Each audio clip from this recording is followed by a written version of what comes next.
सोन्याच्या दरात मोठी घसरण. खरेदीदारांसाठी सुवर्ण संधी की आणखी घसरणीचा इशारा? महाराष्ट्रातील प्रमुख शहरातील आजचा सोन्या चांदीचा भाव काय? गेल्या काही दिवसांपासून सोने आणि चांदीच्या दरात सातत्याने घसरण होत असल्याचं चित्र दिसत आहे.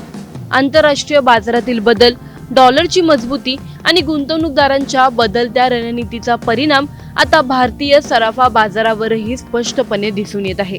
त्यामुळे लग्नसराई, सणासुदीचा हंगाम किंवा गुंतवणुकीसाठी सोने खरेदी करण्याचा विचार करणाऱ्यांसाठी ही घसरण मोठी संधी ठरू शकते. मात्र ही घसरण आणखी वाढणार की आता दर पुन्हा वाढतील? जाणून घेऊया आजच्या सोन्या चांदीच्या बाजाराचा सविस्तर आढावा. व्हिडिओ शेवटपर्यंत नक्की पहा आणि टाइम्स नाऊ मराठीच्या YouTube, Instagram आणि Facebook पेजला फॉलो करायला विसरू नका. भारतीय सराफा बाजारात आज म्हणजे 28 जून 2026 रोजी सोन्याच्या दरात पुन्हा एकदा घसरण नोंदवण्यात आली आहे. गेल्या आठवड्यापासून सुरू असलेली ही घसरण आता ग्राहकांसाठी दिलासादायक ठरत आहे. विशेषतः 24 कॅरेट, 22 कॅरेट आणि 18 कॅरेट सोन्याच्या दरात घट झाल्यामुळे लग्नसराईसाठी दागिने खरेदी करणारे ग्राहक तसेच दीर्घकालीन गुंतवणूक करणाऱ्यांची बाजाराकडे पुन्हा एकदा पावलं वळू लागली आहेत. त्याचबरोबर चांदीच्या दरातही काही प्रमाणात नरमाई दिसून आली आहे. तज्ज्ञांच्या मते अमेरिकेतील व्याजदरांबाबत निर्माण झालेली अनिश्चितता, डॉलर निर्देशकांतील चढ उतार आणि आंतरराष्ट्रीय बाजारातील नफा वसुली यामुळे सोन्याच्या जागतिक किमतींवर दबाव कायम आहे. त्याचा थेट परिणाम भारतीय बाजारावर होत असून देशांतर्गत सोन्याच्या दरात सातत्याने बदल पाहायला मिळत आहेत. याशिवाय रुपयाच्या विनिमय दरातील हालचाली आणि आयात शुल्काचाही स्थानिक दरांवर प्रभाव पडत आहे. महाराष्ट्रातील मुंबई, पुणे, नागपूर, नाशिक, औरंगाबाद, कोल्हापूर आणि इतर प्रमुख शहरांमध्ये आज सोन्याच्या दरात किरकोळ ते लक्षणीय घट दिसून आली आहे. त्यामुळे अनेक ग्राहकांनी सराफा बाजारात चौकशी वाढवली असून काही ठिकाणी खरेदीचाही उत्साह वाढल्याचे व्यापाऱ्यांचे म्हणणं आहे. मात्र तज्ज्ञ ग्राहकांना केवळ दर कमी झाले म्हणून घाईघाईने खरेदी न करता शुद्धतेची खात्री, हॉलमार्क आणि बिलासह खरेदी करण्याचा सल्ला देत आहेत. दुसरीकडे गुंतवणूकदारांसाठीही हा काळ महत्त्वाचा मानला जात आहे. बाजारातील अस्थिरता लक्षात घेता एकाच वेळी मोठी गुंतवणूक करण्याऐवजी टप्प्याटप्प्याने सोने खरेदी करण्याची रणनीती अधिक सुरक्षित ठरू शकते, असे आर्थिक विश्लेषकांचं मत आहे. आगामी काही आठवड्यात अमेरिकेच्या आर्थिक धोरणांवर, जागतिक महागाईच्या आकडेवारीवर आणि भूराजकीय घडामोडींवर सोन्याच्या दराची पुढील दिशा अवलंबून असणार आहे. सध्या सुरू असलेली दरातील घसरण ग्राहकांसाठी नक्कीच दिलासादायक असली तरी बाजारातील परिस्थिती वेगाने बदलू शकते. त्यामुळे खरेदी करण्यापूर्वी दरांची खात्री करून अधिकृत आणि विश्वासार्ह सराफांकडूनच व्यवहार करण्याचा सल्ला दिला जात आहे. येत्या काही दिवसात सोन्याचे दर आणखी घसरतात की पुन्हा वाढीच्या मार्गावर जातात याकडे संपूर्ण बाजाराचं लक्ष लागलं आहे. आता प्रश्न असा आहे की सोन्याच्या दरातील ही घसरण खरेदीची सर्वोत्तम संधी आहे का, की आणखी काही दिवस थांबल्यास दर आणखी कमी होऊ शकतात? तुम्हाला काय वाटतं? तुम्ही आत्ताच सोनं खरेदी करणार आहात की आणखी घसरणीची वाट पाहणार? तुमचं मत आम्हाला कमेंट करून नक्की सांगा आणि व्हिडिओ आवडल्यास लाईक व शेअर करायला विसरू नका.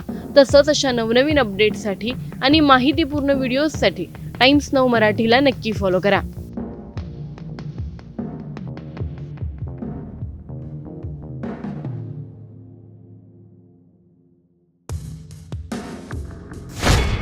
सोन्याच्या दरात मोठी घसरण. खरेदीदारांसाठी सुवर्ण संधी की आणखी घसरणीचा इशारा? महाराष्ट्रातील प्रमुख शहरातील आजचा सोन्या चांदीचा भाव काय? गेल्या काही दिवसांपासून सोने आणि चांदीच्या दरात सातत्याने घसरण होत असल्याचं चित्र दिसत आहे. आंतरराष्ट्रीय बाजारातील बदल, डॉलरची मजबूती आणि गुंतवणूकदारांच्या बदलत्या रणनीतीचा परिणाम आता भारतीय सराफा बाजारावरही स्पष्टपणे दिसून येत आहे.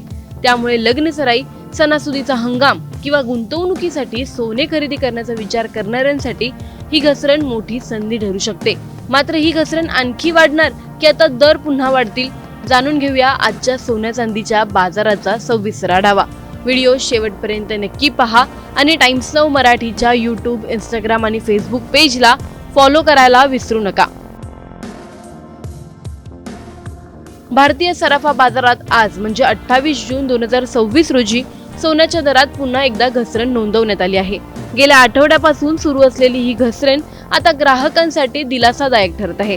विशेषतः 24 कॅरेट, 22 कॅरेट आणि 18 कॅरेट सोन्याच्या दरात घट झाल्यामुळे लग्नसराईसाठी दागिने खरेदी करणारे ग्राहक तसेच दीर्घकालीन गुंतवणूक करणाऱ्यांची बाजाराकडे पुन्हा एकदा पावलं वळू लागली आहेत. त्याचबरोबर चांदीच्या दरातही काही प्रमाणात नरमाई दिसून आली आहे. तज्ज्ञांच्या मते अमेरिकेतील व्याजदरांबाबत निर्माण झालेली अनिश्चितता, डॉलर निर्देशकांतील चढ उतार आणि आंतरराष्ट्रीय बाजारातील नफा वसुली यामुळे सोन्याच्या जागतिक किमतींवर दबाव कायम आहे. त्याचा थेट परिणाम भारतीय बाजारावर होत असून देशांतर्गत सोन्याच्या दरात सातत्याने बदल पाहायला मिळत आहेत. याशिवाय रुपयाच्या विनिमय दरातील हालचाली आणि आयात शुल्काचाही स्थानिक दरांवर प्रभाव पडत आहे. महाराष्ट्रातील मुंबई, पुणे, नागपूर, नाशिक, औरंगाबाद, कोल्हापूर आणि इतर प्रमुख शहरांमध्ये आज सोन्याच्या दरात किरकोळ ते लक्षणीय घट दिसून आली आहे. त्यामुळे अनेक ग्राहकांनी सराफा बाजारात चौकशी वाढवली असून काही ठिकाणी खरेदीचाही उत्साह वाढल्याचे व्यापाऱ्यांचे म्हणणं आहे. मात्र तज्ज्ञ ग्राहकांना केवळ दर कमी झाले म्हणून घाईघाईने खरेदी न करता शुद्धतेची खात्री, हॉलमार्क आणि बिलासह खरेदी करण्याचा सल्ला देत आहेत. दुसरीकडे गुंतवणूकदारांसाठीही हा काळ महत्त्वाचा मानला जात आहे. बाजारातील अस्थिरता लक्षात घेता एकाच वेळी मोठी गुंतवणूक करण्याऐवजी टप्प्याटप्प्याने सोने खरेदी करण्याची रणनीती अधिक सुरक्षित ठरू शकते, असे आर्थिक विश्लेषकांचं मत आहे. आगामी काही आठवड्यात अमेरिकेच्या आर्थिक धोरणांवर, जागतिक महागाईच्या आकडेवारीवर आणि भूराजकीय घडामोडींवर सोन्याच्या दराची पुढील दिशा अवलंबून असणार आहे. सध्या सुरू असलेली दरातील घसरण ग्राहकांसाठी नक्कीच दिलासादायक असली तरी बाजारातील परिस्थिती वेगाने बदलू शकते. त्यामुळे खरेदी करण्यापूर्वी दरांची खात्री करून अधिकृत आणि विश्वासार्ह सराफांकडूनच व्यवहार करण्याचा सल्ला दिला जात आहे. येत्या काही दिवसात सोन्याचे दर आणखी घसरतात की पुन्हा वाढीच्या मार्गावर जातात याकडे संपूर्ण बाजाराचं लक्ष लागलं आहे. आता प्रश्न असा आहे की सोन्याच्या दरातील ही घसरण खरेदीची सर्वोत्तम संधी आहे का, की आणखी काही दिवस थांबल्यास दर आणखी कमी होऊ शकतात? तुम्हाला काय वाटतं? तुम्ही आत्ताच सोनं खरेदी करणार आहात की आणखी घसरणीची वाट पाहणार? तुमचं मत आम्हाला कमेंट करून नक्की सांगा आणि व्हिडिओ आवडल्यास लाईक व शेअर करायला विसरू नका. तसंच अशा नवनवीन अपडेट्ससाठी आणि माहितीपूर्ण व्हिडिओजसाठी टाइम्स नाऊ मराठीला नक्की फॉलो करा.